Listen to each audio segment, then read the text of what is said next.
हाँ पिताश्री, आप में भी है, हम में भी है। तलवार निकाला हिरण्याकश्यप ने। क्या इस खंभे में भी है?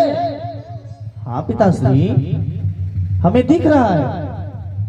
जैसे कहा हमें दिख रहा है, इतने में तलवार लेकर जैसे एक तलवार उस खंभे में मारा, इतने में मेरे नृसिंहदेव भगवान का प्रागट्य हो गया। बोले नृसिंहदेव भगवान की जय।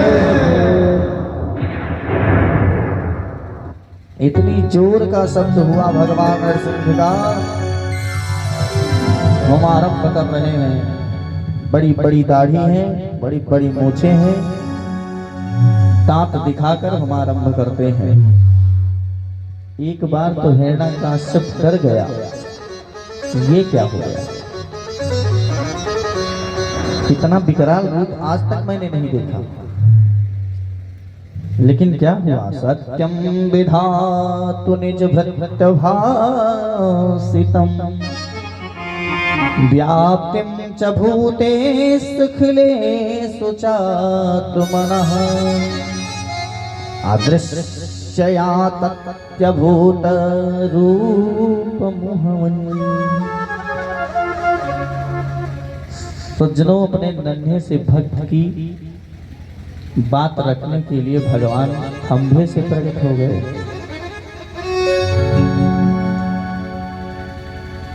विराट युद्ध हुआ।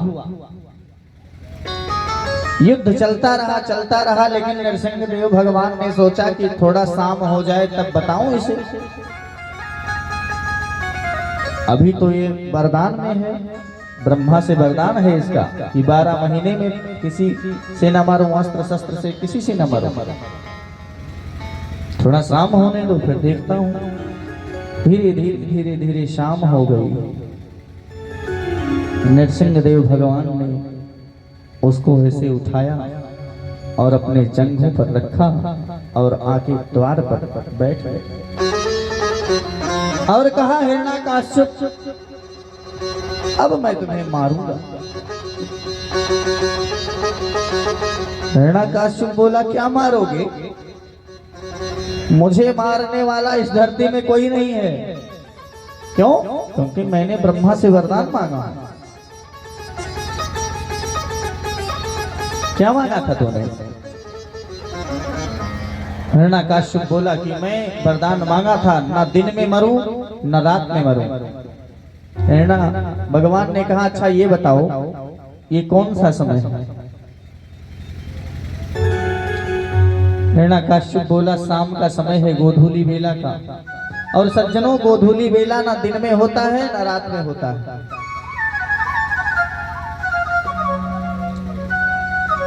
हिरण्याकश्यप बोला, आप फिर भी मुझे नहीं मार सकते। क्यों?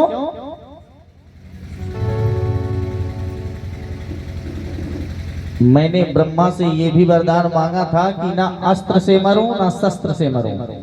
भगवान ने कहा, मुझे ना तो अस्त्र से मारना है तुम्हें, ना शस्त्र से मारना है। मैं अपने नाखूनों से मारूंगा तुम्हें। नाखून सज्जनों ना अस्त्र में आता है ना शस्त्र में आता है। हिरण्याकश्यप बोला, आप मुझे फिर भी नहीं मार सकते। क्यों?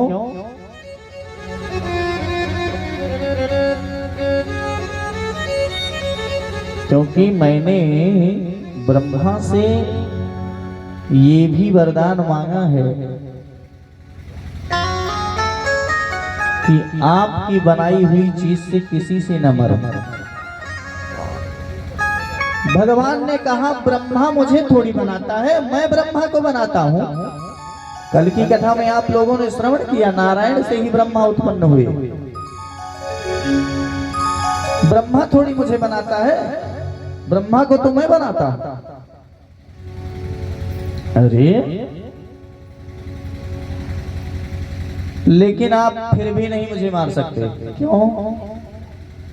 हिरण्याकश्यप कहा, मैंने ब्रह्मा से ये भी वरदान मांगा था कि मैं 12 महीने में कभी ना मरूं। तो भगवान ने कहा, ये मैं 13वां महीना तुम्हारे लिए इस तरह बना रखा है जिसे हम लोग पुरुषोत्तम मास कहते हैं। भगवान ने हिरण्याकश्यप का वध पुरुषोत्तम मास में ही किया था। हिरण्याकश्यप तो सक पका गया, कहने लगा पता ही नहीं था, नहीं 13 महीना मांग लेता। भगवान ने कहा अब हो गया तुम्हारा, अब मैं मारूंगा तुम्हें।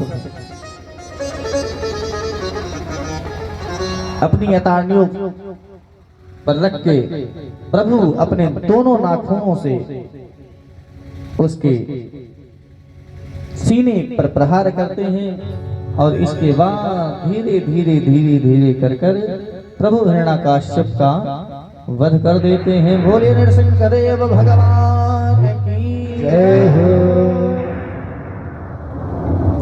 लेकिन हिरण्याकश्यप का वध कर देते हैं। प्रहलाद जी शांत बैठे हैं। छोटा सा बालक क्या जानता है, बड़े क्रोधित हैं। लक्ष्मी जी भी आई हैं लेकिन क्रोध शांत नहीं कर पाई हैं। धीरे धीरे धीरे धीरे प्रहलाद जी के पास में गए हैं, प्रभु उन्हीं को चाटने लगे हैं। तब जो है उनका क्रोध शांत हुआ। प्रहलाद जी को अनेक आशीर्वाद देकर प्रभु मेरे पुनः चले जाते हैं। बोलिए भागवत महापुराण की जय हो। कर से करम करहु विधि नाना, कर से करम करहु विधि नाना, कर से करम करहु विधि नाना, कर से करम कर से करम कर से करम करहु विधि नाना, मन राखहु जहाँ कृपा निधान, मन राखहु कृपा निधान, कर से करम करहु विधि नाना, कर से करम करहु विधि नाना।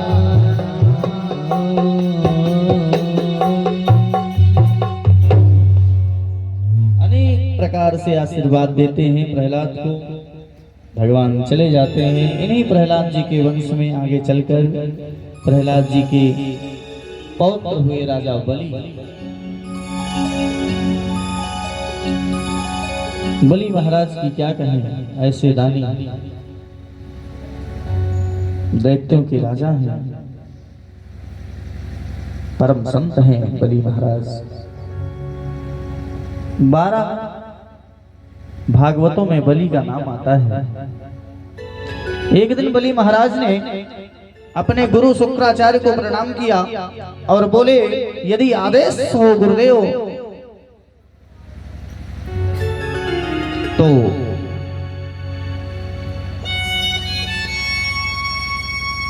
मैं देवताओं को परास्त करूं, देवता पर आक्रमण करूं।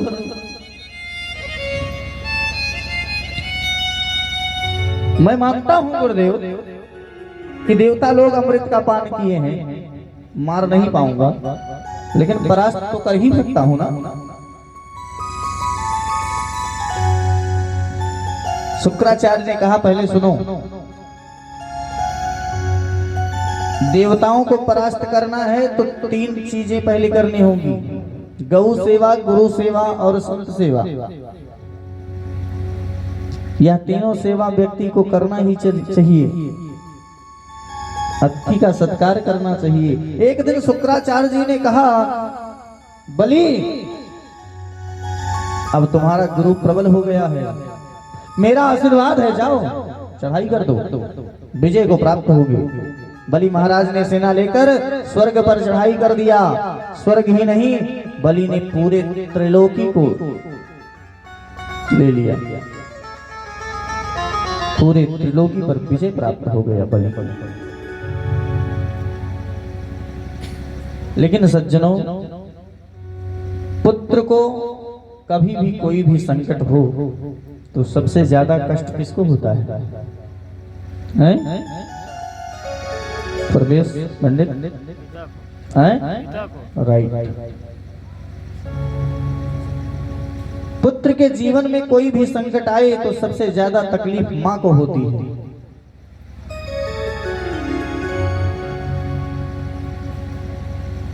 देवताओं की माता हैं जो अदिति,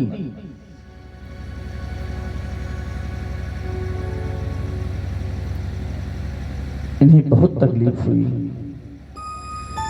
मेरे पुत्र बताओ इंद्राज से मारे मारे घूम रहे हैं देवता होकर।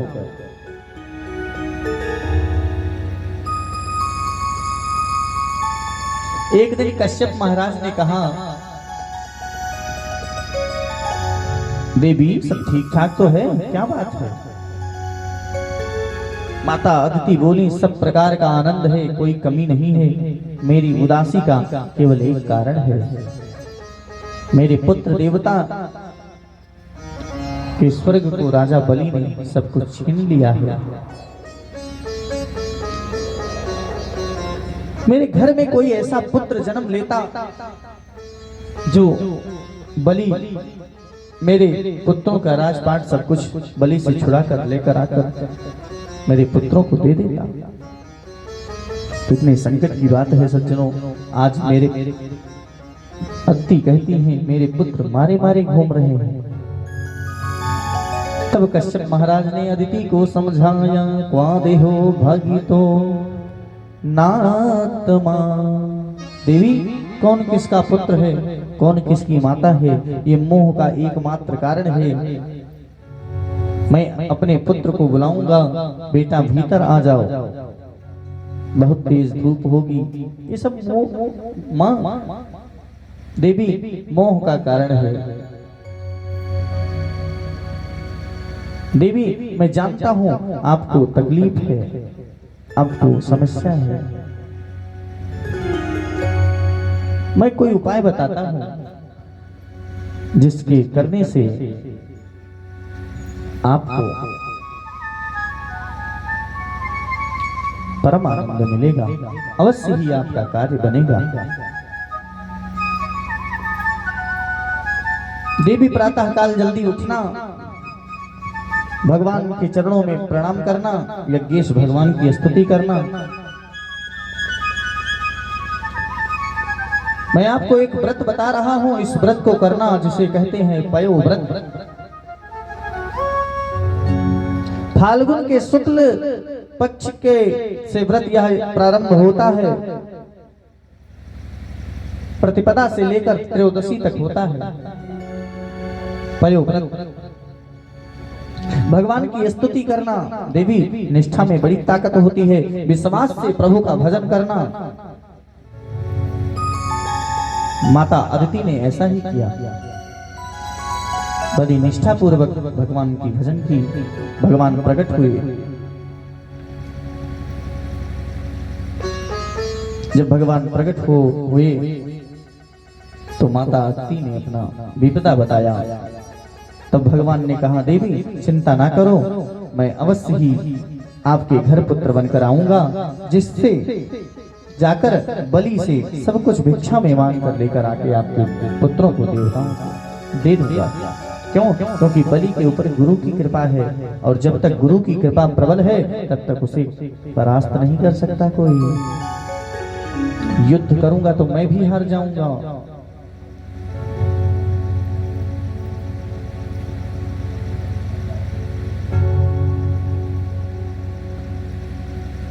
भगवान देवताओं ने प्रभु से प्रार्थना किया है। देवताओं के कार्य के सिद्ध के लिए प्रभु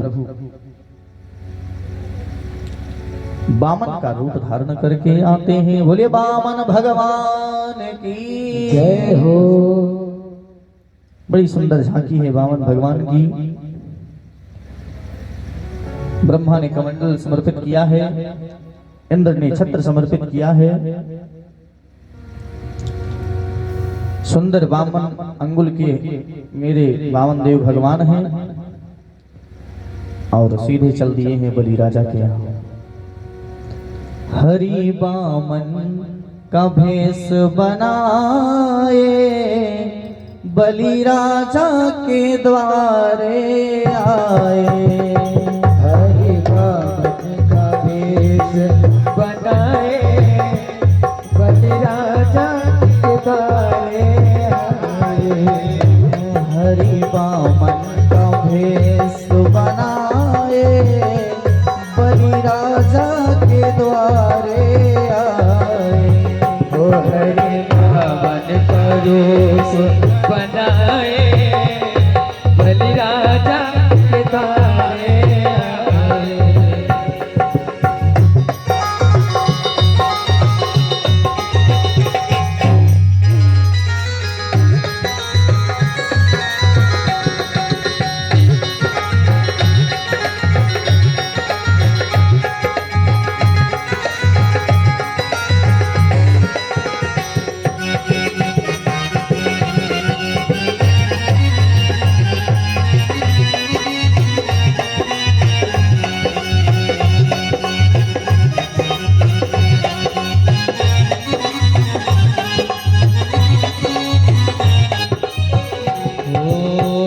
माथे तिलक सोहे सिर छत्र सोहे।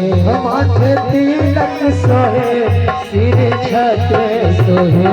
माथे तिलक सोहे छित्र छत्र सोहे।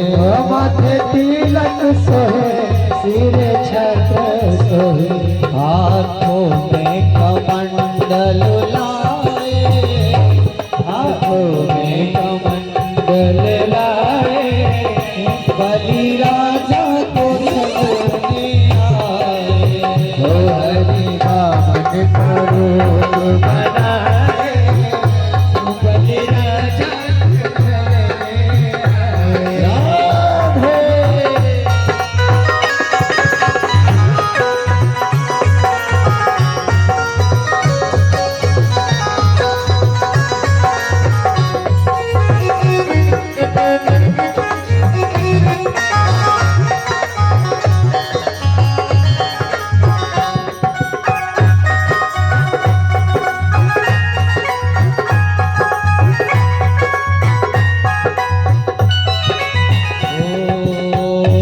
तन पे जनेऊ धरे सिर पे चोटी सोहे। तन पे जनेऊ धरे सिर पे चोटी सोहे। तन पे जनेऊ धरे सिर पे चोटी सोहे। तन पे जनेऊ धरे सिर पे चोटी सोहे। चरणों में खड़ा सुहावे चरणों में खड़ा सुहावे बलि राजा के द्वारे आए। बामन का भेष बनाए बलि राजा के द्वारे आए। हरि बामन का भेष बनाए बलि राजा के द्वारे आए। ओ हरि बामन का दोष बनाए बलि राजा के द्वारे आए। बलि राजा के द्वारे आए। ओ बलि राजा के द्वारे आए। ओ बलि राजा के द्वारे आए। ओ बलि राजा के द्वारे आए। ओ बलि राजा के द्वारे आए। बोले भगवान की बड़ा सुंदर बामन का रूप है। बलि के यहाँ आ जाते हैं। शुक्राचार्य जी यज्ञ मंडप में बैठे हैं। बलि देखते हैं सामने से कोई आ रहा है।